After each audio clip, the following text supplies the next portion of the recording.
Yana banana iguana chipolata. Below, Stuart Smith, le capitaine Willkommen. Good flight.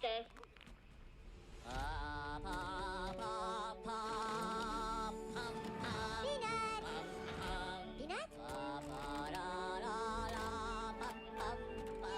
Hello, Peanut? Oh, mura Will. Peanut. Peanut. Ok, vamos.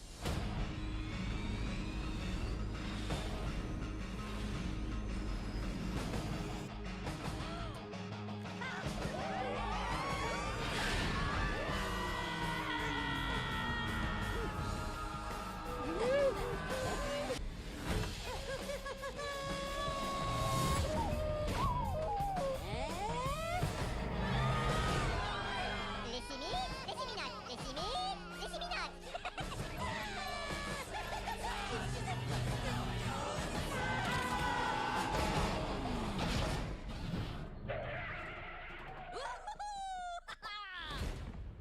No, no.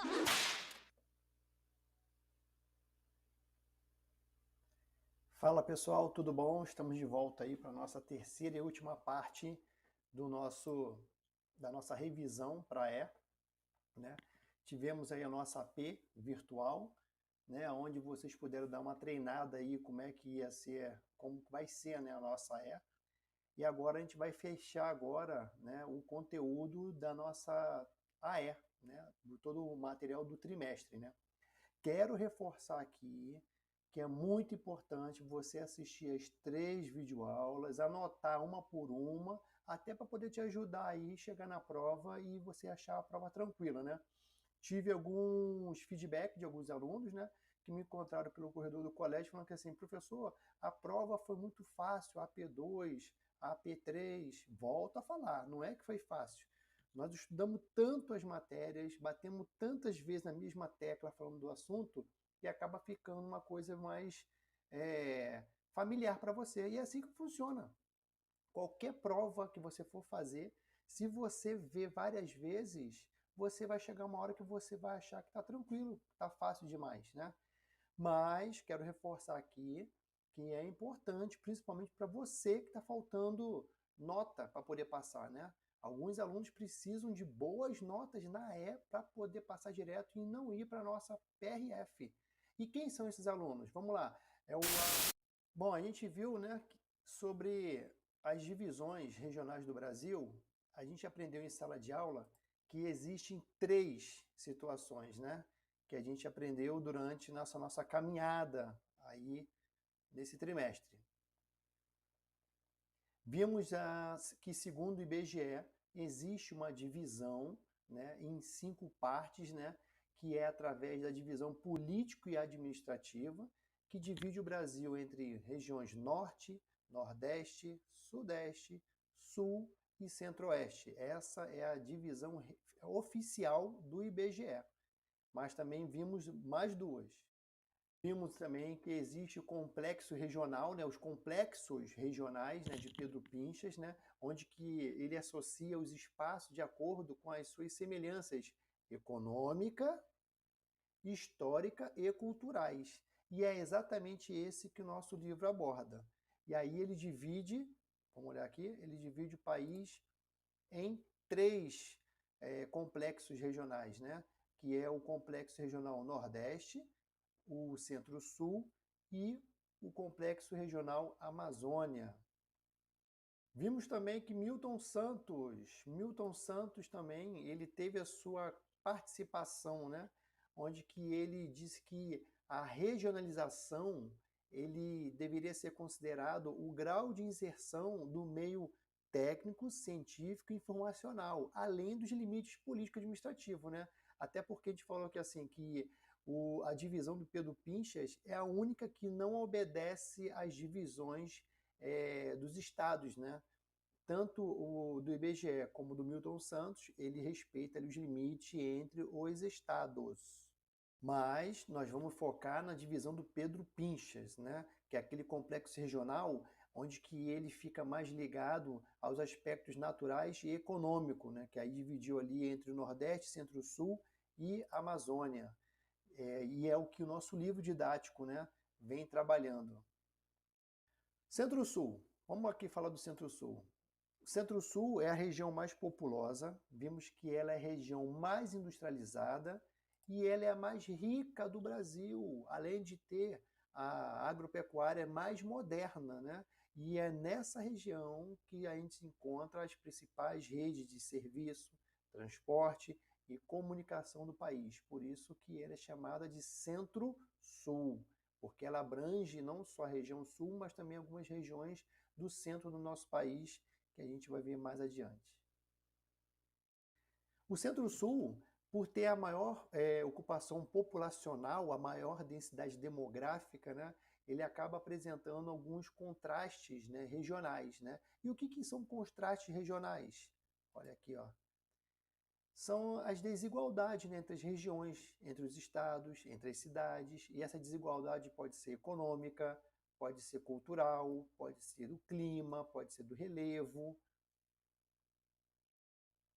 Agora eu quero chamar a atenção, né, para algumas unidades espaciais do Centro-Sul que a gente trabalhou, né, durante nossas aulas. Uma unidade espacial chamada Porção Sul de Goiás, né, que é formada principalmente por áreas vizinhas de Goiânia, Anápolis, Brasília. É uma região que ela se destaca pela sua produção agrícola. Né? Nós vimos isso aí e comentamos durante nossas aulas. No Centro-Sul ainda, nós temos o sul da região. Olha, o sul do Centro-Sul, né?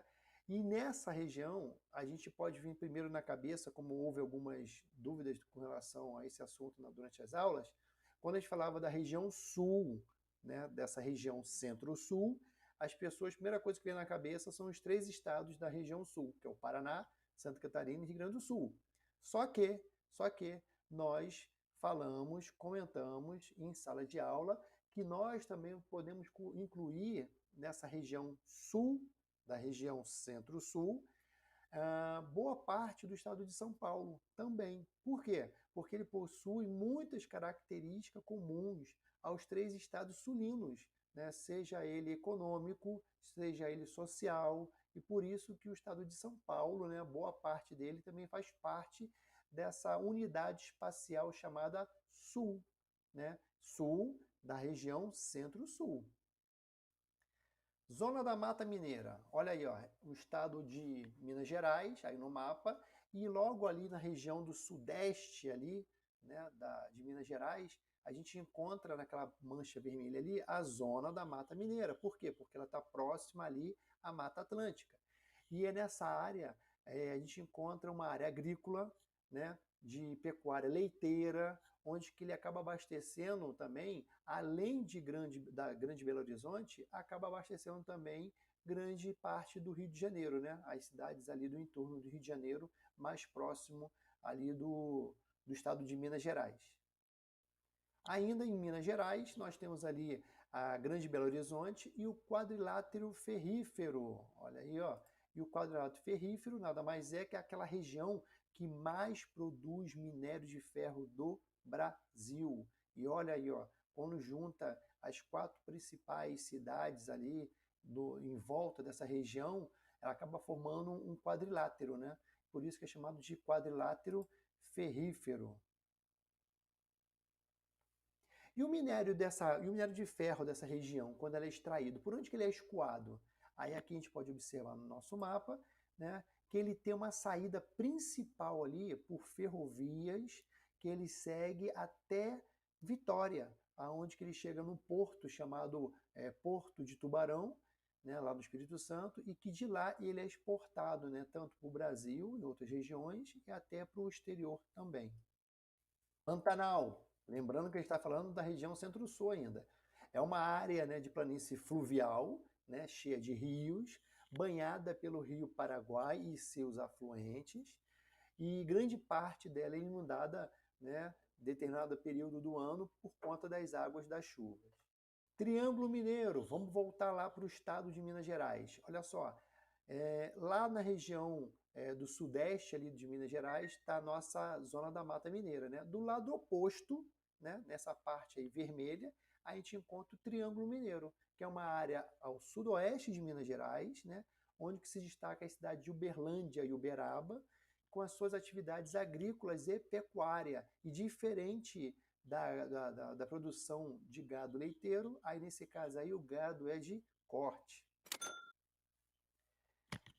Curiosidades. Eu quero falar aqui para vocês algumas curiosidades sobre essas nossas regiões do Brasil. Você sabia, se você não sabia, vai ficar sabendo agora, né, que a nossa região amazônica, olha ela aí, ela já foi uma região muito explorada durante muitos séculos, né? E atualmente o processo de desmatamento, ao contrário do que algumas pessoas pensam, ele continua aumentando a cada ano. E de acordo com alguns cientistas, se nada for feito, tem aí uma previsão, né, lá para o ano de 2260, né, daqui a um século e meio para frente, né, pode acontecer o fim da floresta amazônica. Isso é muito sério. Mais uma curiosidade. A industrialização no Brasil, né, ela está concentrada na região centro-sul. E ele coincidiu justamente com a decadência econômica das áreas canavieira, plantação de cana-de-açúcar, das áreas algodoeira, né, plantação de algodão, lá da região do Nordeste. E aí, por conta disso, as migrações mais importantes foram a do Nordeste, que vieram para o Centro-Sul. Né? E o principal motivo dessas migrações, qual foi? O principal motivo foi ir atrás das melhores condições de vida. Por quê? Porque a mão de obra lá, apesar de ser muito barata, e ainda veio essa decadência, né, econômica, né, da plantação, e aí o pessoal olhou para o Centro-Sul e falou, cara, lá tem muita indústria lá, é lá que a gente vai conseguir ter uma qualidade melhor de vida. E aí o povo, ó, pegou o beco para o Centro-Sul. Bom, a gente precisa saber que um território, né, ele pode ser dividido quantas vezes for possível, né, a partir da visão do quê? Do pesquisador.